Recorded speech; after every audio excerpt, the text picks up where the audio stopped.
नमस्कार।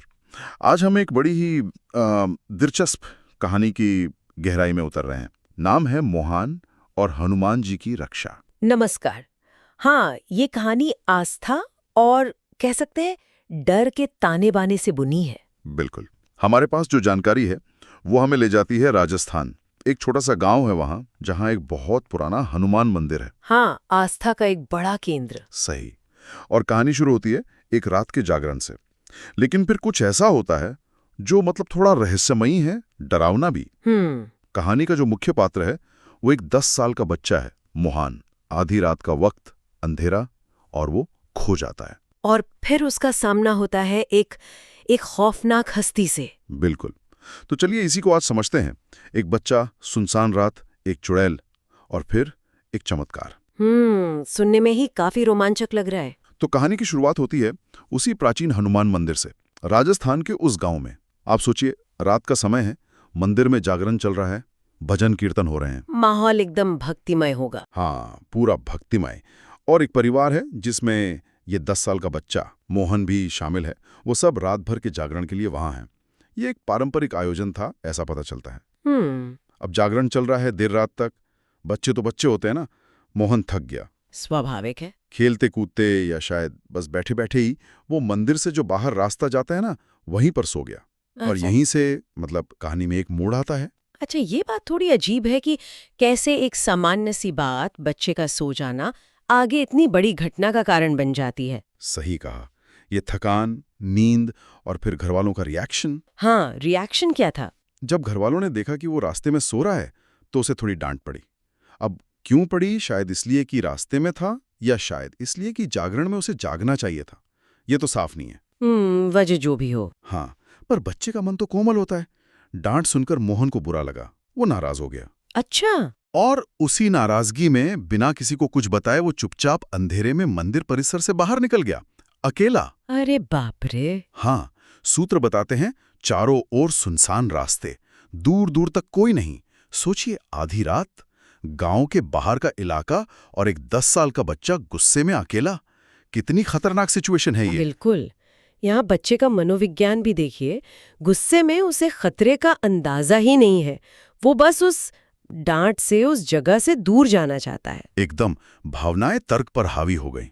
और फिर कहानी का सबसे डरावना हिस्सा आता है। हम्म। वो अकेला भटक रहा था और अचानक उसके सामने एक डरावनी सी आकृति आ खड़ी हुई, जिसे कहानी में चुड़ैल कहा गया है। ओहो। और उसका हुलिया भी बड़ा भयानक बताया गया है।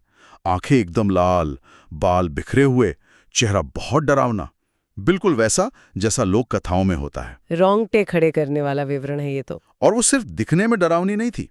उसने मोहन को पकड़ लिया और जबरदस्ती अपने साथ खींचकर ले जाने लगी। हे भगवान, उस बच्चे पर क्या बीती होगी। सोचिए, गुस्से में निकला था और अब एक अनजानी डरावनी ताकत के कब्जे में था। अंधेरे में पता नहीं कहाँ ले जा रही थी वो उसे। डर की तो कोई सीमा ही नहीं रही होगी। ये जो चुड़ैल का सामना है, ये कहानी में डर का चरम बिंदु है। लोक कथाओं में अक्सर ऐसी चीजें अज्ञात के डर का प्रतीक होती हैं, या बच्चों की सुरक्षा की चिंता का। यहाँ ये मोहन के अकेले जाने के सीधे खतरे के रूप में सामने आई। इधर मंदिर में घर वालों को एहसास हुआ कि मोहन दिख नहीं रहा। पहले सोचा होगा यहीं कहीं खेल रहा होगा। हाँ, अक्सर ऐसा ही सोचते हैं। पर जब काफी देर हो गई और वो नहीं मिला तो चिंता बढ़ी। फिर चिंता घबराहट में बदल गई। एक बच्चा रात के अंधेरे में गायब। ये तो किसी भी माँ बाप के लिए बहुत ही भयानक स्थिति है। उनकी भक्ति, उनका जागरण सब एक तरफ, और बच्चे की चिंता एक तरफ। बिल्कुल। मोहन की माँ का तो रो रो कर बुरा हाल था।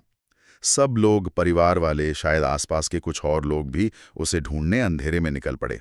आवाजें लगा रहे हैं, मोहन मोहन, पर कोई जवाब नहीं। ऐसी स्थिति में इंसान क्या करता है? जब सारे रास्ते बंद लगने लगते हैं तो भगवान ही याद आते हैं। मोहन की माँ ने भी वही किया।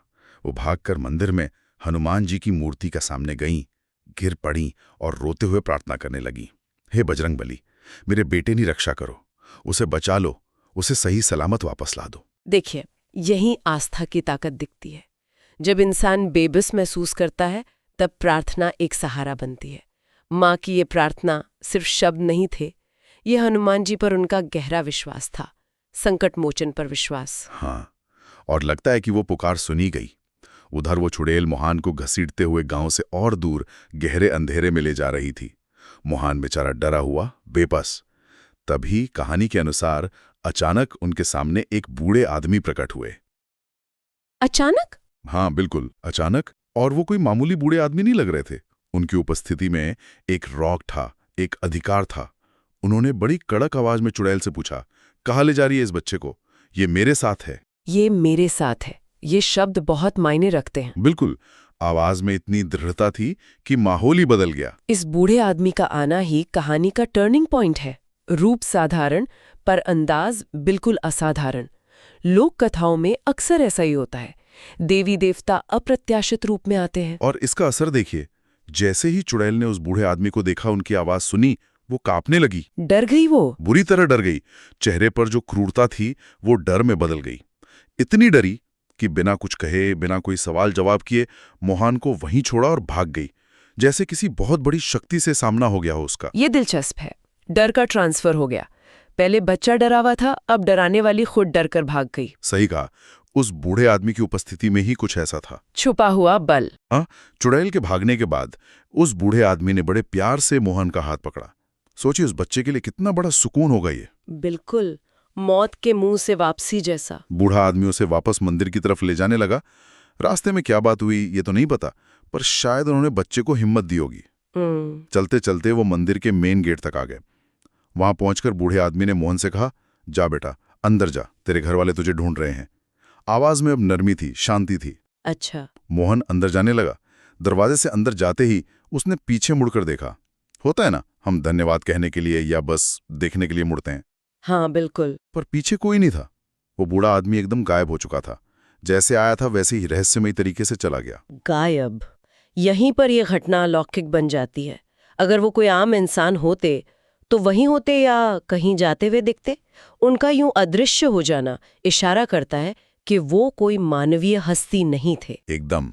ये चीज कहानी में रहस्य और श्रद्धा दोनों को और गहरा कर देती है, और आगे जो व्याख्या होगी उसके लिए जमीन तैयार करती है। तो मोहन अंदर भागा, बदहवास हालत में। घर वाले अभी भी परेशान थे, उसे ढूंढ रहे थे। जैसे ही उन्होंने मोहन को देखा, सही सलामत, सबकी जान में जान आई। राहत मिली होगी सबको। बहुत। पहले तो डांट पड़ी, कहाँ गया था, क्यों गया था, लेकिन फिर सबने उसे गले लगा लिया। खुशी के, राहत के आंसू थे वो। स्वाभाविक है, बिल्कुल स्वाभाविक है। जब सब थोड़े शांत हुए तब पूछा गया, बेटा हुआ क्या था, कहाँ थे तुम इतनी देर? तब मोहन ने, जो अब भी डरा हुआ था, पूरी बात बताई। कैसे वो गुस्से में निकला, कैसे वो चुड़ैल मिली, कैसे वो उसे ले जा रही थी, और फिर कैसे एक बूढ़े आदमी ने आकर उसे बचाया, मंदिर तक छोड़ा और गायब हो गए। पूरी कहानी सुनाई उसने। हाँ, और जैसे ही उसने बूढ़े आदमी के आने और गायब होने की बात बताई, उसकी माँ की आंखों में फिर आंसू आ गए। लेकिन इस बार ये आंसू श्रद्धा के थे, आभार के थे। उन्होंने जोड़ लिया होगा अपनी प्रार्थना से। मान गए, वो बूढ़ा आदमी कोई और नहीं, वो स्वयं हनुमान जी थे। वो अपने भक्त के बच्चे की पुकार सुनकर आए थे, उसकी रक्षा करने। वाह, ये है कहानी का क्लाइमैक्स जहां घटना का अर्थ आस्था के चश्मे से साफ हो जाता है। बच्चे का अनुभव, माँ की प्रार्थना, बूढ़े आदमी का चमत्कार, उसका गायब होना, सब मिलकर एक ही निष्कर्ष पर पहुंचते हैं। हाँ, उनके विश्वास के अनुसार। बिल्कुल, ये दिखाता है कि कैसे आस्था ऐसी घटनाओं को जो समझ से परे लगती हैं एक मतलब देती है।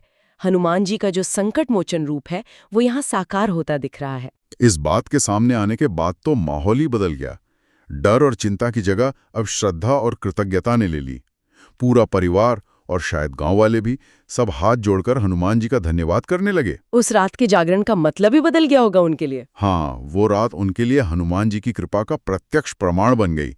तो इस पूरी कहानी का सार क्या निकलता है, मतलब क्या समझे इससे? देखिए, मूल बात तो यही है कि ये कहानी उस गहरे विश्वास को मजबूत करती है कि मुश्किल समय में अगर सच्चे दिल से पुकारा जाए तो हनुमान जी या जिस भी शक्ति में आपकी आस्था हो वो रक्षा के लिए आते हैं। वे अपने भक्तों को निराश नहीं करते। बिल्कुल। और ये कहानी ये भी दिखाती है कि लोक कथाएं सिर्फ किस्से नहीं होती, ये समाज के मूल्यों, विश्वासों और आशाओं को पीढ़ी दर पीढ़ी आगे बढ़ाती हैं। हनुमान जी, जो बल, बुद्धि और संकट हरने वाले देवता माने जाते हैं, ऐसी कहानियां उनके रक्षक रूप को और पुख्ता करती हैं। सही कहा। ये कहानी ये भी दिखाती है कि आस्था कैसे डर पर काबू पाने में, मुश्किलों का सामना करने में और जीवन में एक उम्मीद बनाए रखने में मदद करती है। एक तरह का मनोवैज्ञानिक और भावनात्मक सहारा है ये। तो हमने आज मोहन और हनुमान जी की रक्षा कहानी के अलग अलग पहलू देखे। बच्चे का डर, परिवार की चिंता, माँ की आस्था, वो डरावना अनुभव और आखिर में वो चमत्कारी बचाव, जिसे सीधे सीधे हनुमान जी का हस्तक्षेप माना गया। हाँ, और ये कहानी हमें सोचने पर भी मजबूर करती है कि ऐसी कथाएं क्यों इतनी जीवित रहती हैं, क्यों सुनाई जाती हैं बार बार।